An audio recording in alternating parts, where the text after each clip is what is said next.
Okay, Corona Diary Day 7. I was thinking about the idea of keeping Shabbos during this whole idea of marking off a day of the week. I mean, it's always something to think about, but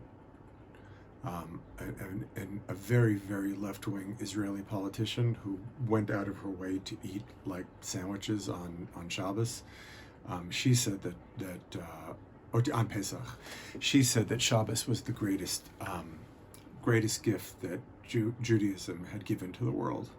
Kind of interesting.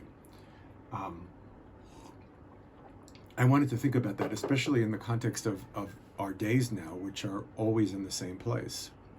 Meaning we spend our days in the same place, and from some point of view, you might think, well, I'm doing the same thing anyway. Meaning, what benefit or advantage do I have from Shabbos? Usually, I'm out and working, I'm in school, but now I'm at home all the time. So, what benefit is there in that?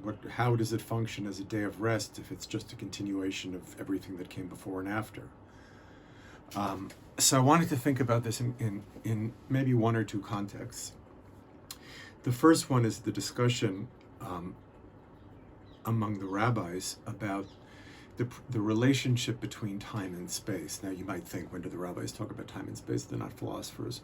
Well, when they talk about the relationship between the laws of the Sabbath and the laws of the tabernacle in the desert, that's precisely what they're doing, really, thinking about the relationship between time and space.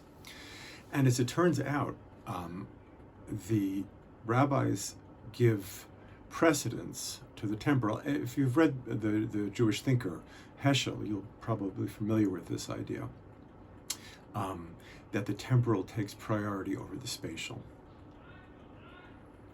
So that's interesting that when Jews think of holiness, they think of it from the point of view of the temporal. And in a way, you can see why a non-idolatrous worldview would require that. Meaning, I have to move away from the sacredness of space and place. I'm sure there are sacred places. You'd have to think about that a little bit more, but now we're just really thinking about time. The time is the means by which we mark off the sacred.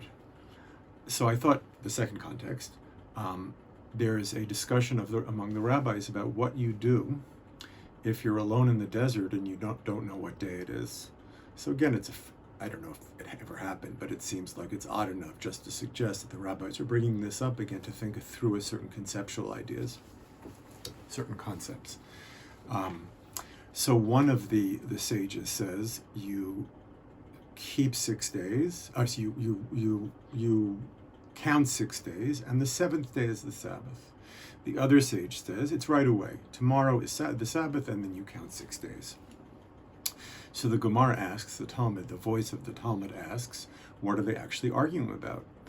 And the answer is the first one that I mentioned, is looking at things through the template of the creation, 6 days of creation, and then the Sabbath.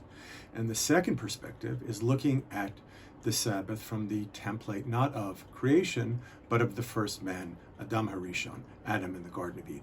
What's his experience? He's created on the 6th day, and it's on the 7th day that he observes the Sabbath. Now, both of these have in common this idea that the world is first structured through time, and we ourselves structure our week and structure time as the means through which we bring the holy into the world. Right? Macbeth says, I probably said this already, tomorrow and tomorrow and tomorrow, this idea of meaningless, repetitious time. What do we do with the Sabbath? We lend meaning to time. And we also think about the way, and this is I think what the rabbis are doing, thinking about the way in which the time itself becomes sacred. There's a sense of, there's an expression that Shabbos is like Neon Olam Haba. It's like an experience of the world to come. And I think in the sense that we say on the Sabbath that we acknowledge, on the Sabbath is the acknowledgement of the creation of the world. And that means the acknowledgement of God. And through structuring our time, we bring that into our consciousness, that possibility. Even though that might seem very religious, but it's, and I mean that in a bad way, I think it's experiential, something that we can all relate to. That sense when we experience time in its fullness, and we don't think of ourselves just as temporal beings, but we think of ourselves, we do it, we are temporal beings, but with a consciousness of the eternal.